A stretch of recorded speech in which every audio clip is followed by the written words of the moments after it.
what's up mga friends? Panibagong araw, panibagong buhay tayo ngayon mga friends. At kung bago pa lang kayo sa aking channel, welcome po sa pamilya ko. At kung paano magiging part sa pamilya ito, subscribe nyo na yan. Ganun lang kadali.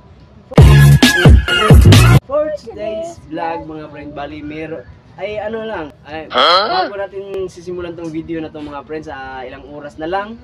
At tatawid na tayo sa panibagong taon ng ating buhay. Laking pasalamat natin dahil alam naman natin na ang buhay ng tao ay marupok. Nakatawid. Maraming salamat sa may kapal dahil nakatawid tayo. Nakaranas tayo sa nakarang taon ng ang dami nating naranasan. Nakasagupa tayo ng ano-ano mang pagsubok, binagyo, lahat-lahat ng yan. Tapos may nagka-pandemya, yun. Nalampasan natin yun.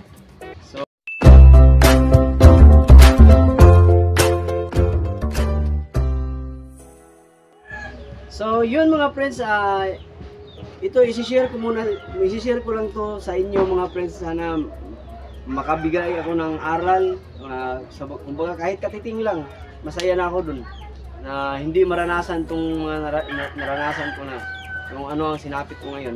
Bali sa pagbablog ko mga friends, sobrang tagal ko na dito, pero kung tutuusin tapos ngayon parang walang nangyari sa channel ko mga friends.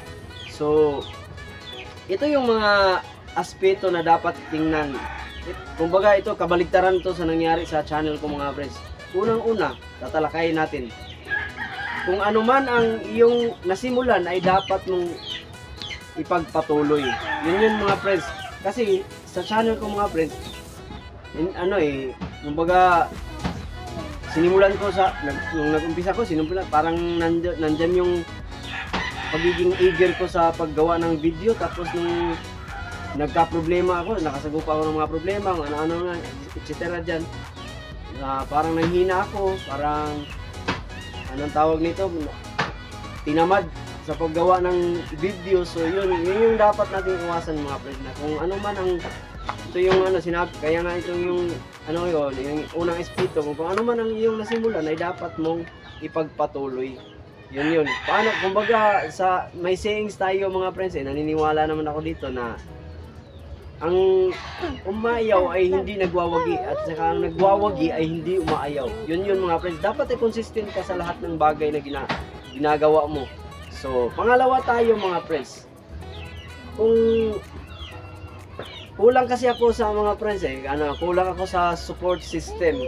Yun yung mga friends, yung pangalawang bagay na tinitingnan ko kung bakit hindi ako makaangat-angat mga friends. Itong support system mga friends, siguro sa mga baguhan hindi nyo pa maiintindihan kung paano gagawin at saka paano i-execute yung support system mga friends. Bali, itong support system mga friends, laking bahagi sa pagiging vlogger mga friends. Bigyan ko yan ng example mga friends. Dito sa kailangan meron kang mga social media platforms mga friends para doon mo ma-share yung mga video mo. Tsaka makiusap sa mga kilala na panoorin yung video nyo, tapos mga kamag-anak.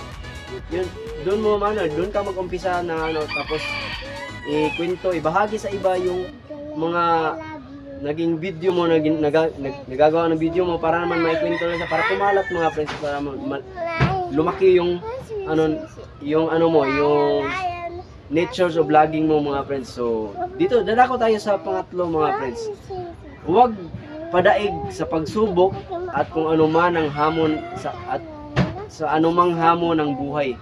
Ako kasi mga friends nung nakaranas ako ng mga kahirapan, tapos talagang dinaig ako ng lungkot, takot. Hindi ko na alam kung ano pa ang gagawin ko. Hindi ko na tuloy malaman kung paano ako magsimula ulit.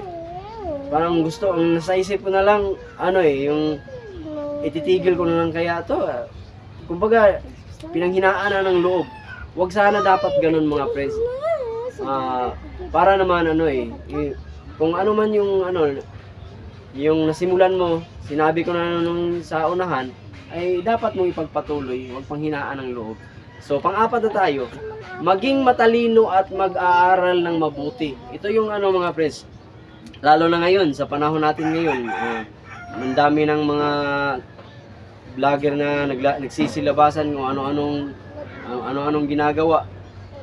Ano lang, mag-aral mabuti mga friends sa paggawa ng video. Yung unang-una na dito yung pagiging quality ng video mo, quality, tapos yung importante doon yung points of view ng iyong pagbablog na merong matutunan sa iba, o kaya naman yun dapat makapagbigay aliw sa iba. Yun yung ano, isa sa titingnan mo doon. Tsaka marami yung ano yung paggagawa ng vlog, maraming ano yan maraming detalye yan. Nasa sayo naman yan kung anong gusto mo talaga sa buhay. Yun dapat alam mo kung ano yung niche mo mga friends, yung termino na ginagamit doon. Dapat alam mo. At saka ako naman ay nangangapa pa rin. Aminado naman ako mga friends dito sa channel ko mga friends. Aminado naman ako na hanggang ngayon ay nangangapa pa rin talaga ako mga friends. So panglima na tayo, diretso lang ang tanaw sa buhay at huwag paapekto sa sasabihin ng iba. Yun malaking parte rin yun mga friends sa pagbablog mga friends, kasi kumbaga hindi mo rin maiiwasan na lalo na sa mga unang-una na dyan yung pamilya mo, kasi yung minsan lalo na pag yung tawag dito, pag nakakaranas ka ng kahirapan mga friends, yung walang-wala talaga kayo, tapos gustong-gusto mong sa sarili mo, gustong-gusto mong gumawa ng video, tapos sasabihin ng mga yung pamilya mo na, sus, ano ba yan? Nagsasayang ka lang ng oras dyan. Sasabihin ng ganun. So, wag kang, ang gawin mo na lang doon, ipaalam mo sa iba, sa kanila, kung ano ang kahalagahan ng ang pagiging vlogger mga friends. So, yun yung mga friends. So, wag ka lang makinig sa kanila, kasi dapat mahal mo kung ano ang ginagawa mo mga friends. Pang-anim na tayo, dadako na tayo sa pang-anim mga friends. Mag-isip kung paano pagandahin ang iyong vlog. So, yun. Aminado rin ako na hanggang ngayon ay hindi ko nangangapa pa rin talaga ako mga friends. Talagang marami pa kasi akong mga bagay na hindi alam Aminado naman ako dun. Kasi hindi naman ang top priority yung pagiging vlogger natin yung kasi dami nating iniisip sa bawat araw na dumaraan sa ating buhay. Unang-una na dyan, yung priority na talaga natin, yung pamilya Yun yung mga friends. Tapos, dito na tayo sa pang-pito mga friends, tumulong sa iba. Paano ba tumulong sa iba mga friends? Ano bang ibig sabihin nito? Sa pagtulong sa iba mga friends, kumbaga sa ibang vlogger, ito lang, simpleng bagay ito mga friends, pero hindi mo alam kung nakakatulong ka pala. Kung yung panunood mo sa video sa maraming channel yan maraming maraming vlogger yan Kung sa panunood mo ng video mga friends at alam ko naman meron kang matutunan kahit katiting lang, meron kang matutunan sa panunood mo. Yun yung isang bagay na tingnan mo sa iyong sarili kung bakit mo hindi i-apply sa iyong channel mga friends, di ba? Kung ito naman ay ikakaganda at ikakabuti. So, yun yung isang aspeto na dapat mong tingnan din. Mag-aral ka ng mabuti kung paano pagandahin yung vlog. Unang-una na dyan yung kung paano pagandahin yung quality ng camera, quality yung sounds mo, maganda yung transition ng video mo. Yun yung isa sa mga tinitingnan doon sa mga dalubhasa So, dito na tayo sa pang-pito, pang-walo na para mga friends. Isa-isip mo lang mga friends na lahat ng bagay naman siguro kung may alam mo na gusto mo yung ginagawa mo, yun yung sinasabi na ginawa mo na may pagmamahal. Siguro wala naman sigurong mahirap dun kung ginawa mo na may pagmamahal, di nandyan na yun, kasunod na nun ng ginawa mo may pagmamahal, nandyan na yung passion dyan, yung kagustuhan mo sa paggawa ng video. hindi ka talaga, yun yung tawag ito nga, masaya ka dahil masaya ka dahil sa ginagawa mo.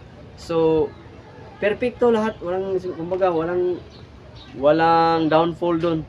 Dapat positibo ka sa lahat ng ginagawa mo. Yun yung mga friends. So, hanggang dito lang siguro mga friends. Sana nagustuhan nyo itong video na to. If you like this video mga friends, just give this video a thumbs up. Sana nakapagbigay ako ng kahit counting kaalaman lang. Shout out nga pala bago tatapusin mo na mga friends. Shout out kay Bill Thomas. So, tol, tagal na natin hindi nagkasama sa mga friends kasi kasamahan ko to sa catering mga friends. Busy rin kasi tayo na to sa basketball, mahilig sa basketball tapos nag-aaral pa lalo. So yun, Happy New Year sa ating lahat mga friends. Maraming salamat sa panonood at hanggang sa muli mga friends.